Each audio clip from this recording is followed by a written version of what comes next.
Hello everyone, स्वागत है आप सबका एक बार फिर से एक नई वीडियो में। दोस्तों, जैसा कि हम लोग पढ़ रहे थे क्लास 12 केमिस्ट्री का चैप्टर नंबर 1 सॉलिड स्टेट, इसी को आज आगे बढ़ाते हुए आज हम लोग लेक्चर नंबर 4 देखने वाले हैं।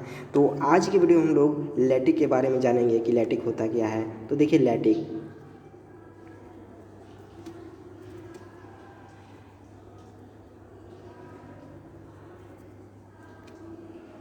इरेगुलर अरेंजमेंट और कंस्टिट्यूएंट पार्टिकल इन 3 डायमेंशन। देखिए, कोई भी एक कंस्टिट्यूएंट पार्टिकल है या फिर कोई भी एटम है या फिर कोई भी आयन है जो कि 3 डायमेंशन में रेगुलर अरेंजमेंट में होता है, उसे कहते हैं लैटिक। किसे लैटिक कहते हैं? कोई कंस्टिट्यूएंट पार्टिकल है या फिर कोई आयन है या फिर कोई एटम है जो 3 डायमेंशन में रेगुलर अरेंजमेंट में होता है, रेगुलर अरेंजमेंट में होता है, उसे कहते हैं लैटिक। ठीक है। और we can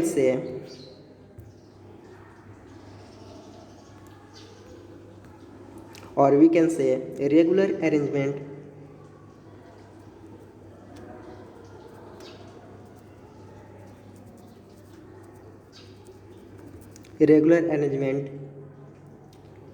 of point is called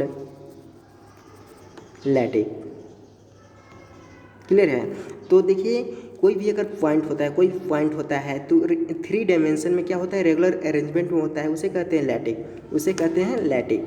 तो कोई पॉइंट है रेगुलर अरेंजमेंट में होता है, उसे कहते हैं क्या? लैटिक। क्लियर है? अब बात करते हैं सर, देखिए, कोई पॉइंट होता है या फिर कोई एटम होता है या फिर कोई कह ले पार्टिकल होता है। जो पार्टिकल होता है, एटम होता है, वो एक स्फीयर की तरह होता है। कैसा होता है? स्फीयर की तरह। देखिए, कोई भी एक देखिए पॉइंट है, ठीक है, कोई एटम है या फिर कोई पार्टिकल है, वो कैसा होता है? स्फीयर की तरह होता है। स्फीयर की तरह होता है। देखिए, इसमें एक पॉइंट है। क्या है? ये वाला पॉइंट है, ये पार्टिकल है, तो ये कैसा होता है? एक स्फीयर की तरह होता है। तो देखिए, ये जो आपको पॉइंट दिख रहा होगा, पॉइंट को क्या बोलते हैं?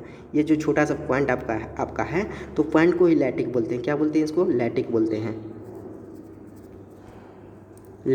हैं। लैटिक किसको बोलते हैं सर? लैटिक, देखिए, इसको बोलते हैं, ये जो आपका पॉइंट है इसी को लैटिक बोला जाता है। इसको क्या बोला जाता है? ये लैटिक किसे बोलेंगे? ये जो पॉइंट आपका है, इस पॉइंट को लैटिक बोलेंगे। ठीक है ना? इसी को लैटिक बोला जाता है। चलिए आगे बढ़ते हैं। देखिए, आगे यहाँ पे है आपका, इस तरह से कोई लैटिक है।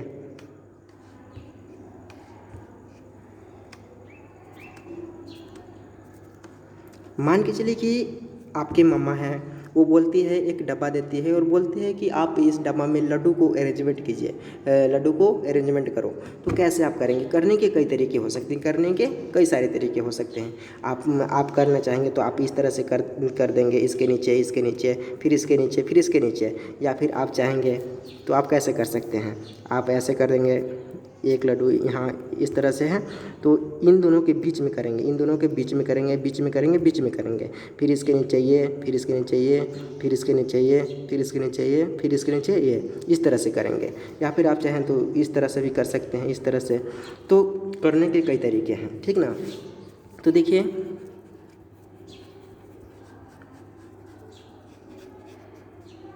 आपके मम्मा बोलती है कि लड्डू को एक अरेंजमेंट करो, तो कैसे करेंगे सर? देखिए, इस तरह से करेंगे, एक लेयर लड्डू का हो गया, ठीक ना? इसके बीच में करेंगे ताकि जगह अच्छी तरह से घेर ले, अच्छी तरह से पैक बन जाए, ठीक? इसी को बोलते हैं इसके नीचे, इसके नीचे, इसके नीचे, इसके नीचे। ऐसे करने से एक अरेंजमेंट होता है और एक बहुत ही मतलब पास होते हैं, और इसमें स्पेस जो होती है, स्पेस नहीं के बराबर होती है। ये मतलब कि बहुत ही अच्छी तरह से व्यवस्थित होता है इस तरह से करने पर। तो फिर इसके नीचे ऐसे करेंगे, फिर इसके नीचे यहाँ जाएगा कण, इसके नीचे यहाँ पार्टिकल, फिर यहाँ पार्टिकल, फिर यहाँ पार्टिकल, इस तरह से कुछ व्यवस्थित करेंगे, ठीक है? तो यहाँ आपको देखने को मिल रहा होगा कि ये जो छोटे छोटे पार्टिकल जो हैं, ये जो पार्टिकल हैं, ये वाले जो आपका पार्टिकल जो हैं, इसको क्या बोलते हैं? ये जो पार्टिकल आपको देख पा रहे होंगे, इसको बोलते हैं लैटिक पॉइंट बोलते हैं। क्या बोलते हैं? लैटिक बोलते हैं। लैटिक बोलते हैं इसको। क्या बोलते हैं सर? लैटिक बोलते हैं। ठीक है, चलिए आगे बात करते हैं। तो चलिए अब हम लोग बात कर लेते हैं यूनिट सेल के बारे में कि यूनिट सेल क्या होता है। तो यूनिट सेल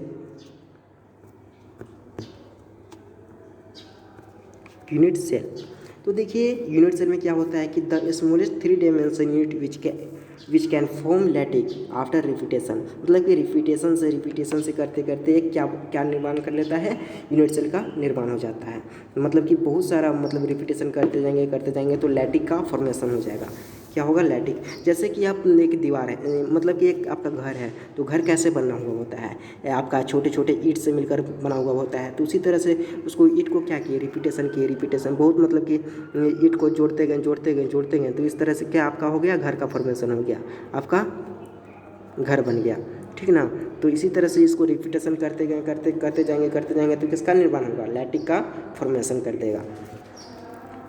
तो देखिए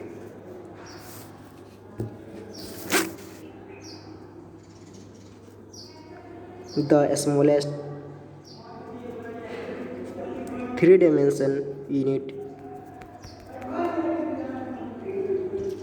which can form lattice after repetition। मतलब कि रिपीटेशन करते करते क्या का निर्माण हो जाएगा? तो लैटिक का फॉर्मेशन कर देगा, है ना? तो लैटिक का फॉर्मेशन हो जाएगा। देखिए यहाँ पे बहुत सारे लैटिक को जोड़ कर क्या बनता है? यूनिट सेल का निर्माण होता है, यूनिट सेल का फॉर्मेशन होता है। देखिए कैसे होता है। देखिए यहाँ पे ऐसे करेंगे, फिर इस तरह से ऐसे, फिर यहाँ से आपका इस तरह से होगा। फिर देखिए सर जोड़ेंगे इस तरह से, तो आपका एक बन गया। ठीक है, एक यूनिट बन गया। फिर इसको लैटिक में क्या करेंगे? इस तरह से फिर जोड़ेंगे तो दूसरा बन गया। इस तरह से आपका बहुत सारा बनते चला जाएगा। मतलब कहने का मतलब है कि बहुत सारे, मतलब कि लैटिक कोई मिल करके क्या बनता है? यूनिट सेल बनता है। लैटिक मिल करके क्या बनता है? यूनिट सेल बनता है। ये आप देख पा रहे हैं यहाँ पे, ये जो आपका ये सब बिंदु जो हैं, ये सब डॉटेड हैं, ये जो पार्टिकल जो हैं, इसको बोलते हैं लैटिक। क्या बोलते हैं इसको? क्या बोलते हैं सर? लैटिक बोलते हैं। लैटिक बोलते हैं। और ये जो आप देख पा रहे हैं, ये वाला, ये जो बॉक्स जो देख पा रहे हैं, इसको बोलते हैं यूनिट सेल इसको बोलते हैं। इसको लैटिक बोला जाता है। ठीक है, लैटिक बेसिकली इसको लैटिक पॉइंट बोलेंगे। ठीक ना? और इसको यूनिट सेल बोल सकते हैं। यूनिट सेल मतलब कि बहुत सारे लैटिक को मिल करके, 3 डायमेंशन में लैटिक मिल करके क्या बनता है? यूनिट सेल का फॉर्मेशन करता है। ठीक है, और रिपीटेशन का प्रक्रिया इस तरह से चलते रहेगा। मतलब आपका घर बनाना है तो घर कैसे बनता है? बहुत सारे, मतलब कि यूनिट सेल जुड़ते बनेगा। मान के चलिए कि यहाँ बनाएंगे इस तरह से, फिर यहाँ करेंगे, फिर इस तरह से, फिर आगे इस प्रोसेस चलते रहेगा और एक यूनिट सेल का फॉर्मेशन होगा। इस तरह से आपका कुछ क्रिस्टलीय में होता है। ठीक है, तो देखिए बात करते हैं यूनिट सेल। तो यूनिट सेल कितने प्रकार के होते हैं? तो यूनिट सेल को आपका 4 प्रकार से बांटा गया है। ठीक ना? आपकी बुक में मतलब कि 4 प्रकार ऐसे ही लिखा हुआ है, लेकिन किसी बुक में बहुत ही व्यवस्थित ढंग से लिखा गया है, उसको मैं बता देता हूँ। यूनिट सेल है। यूनिट सेल को कितने भाग में बांटा गया है? 4 भाग में। ऐसे 2 भाग में बांटा गया है। एक होता है सिंपल यूनिट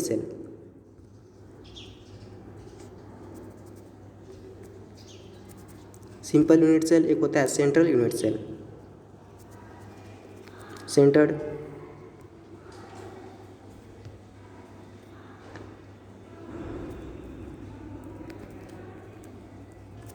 यूनिट सेल। ठीक है, सेंट्रल यूनिट सेल। देखिए एक सिंपल यूनिट सेल होता है, एक सेंट्रल यूनिट सेल होता है। तो सेंट्रल यूनिट सेल के अंतर्गत आते हैं कौन से? एक आपका आता है FCC सेंटर्ड, FCC, फिर BCC, फिर इंड सेंटर।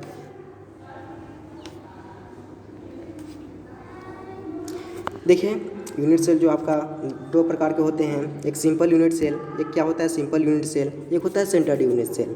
तो सिंपल यूनिट सेल को कहीं कहीं आपको परम्यूटिव यूनिट सेल भी लिखा हुआ रहता है, तो इससे आपको घबराना नहीं है, वही एक ही बात होता है।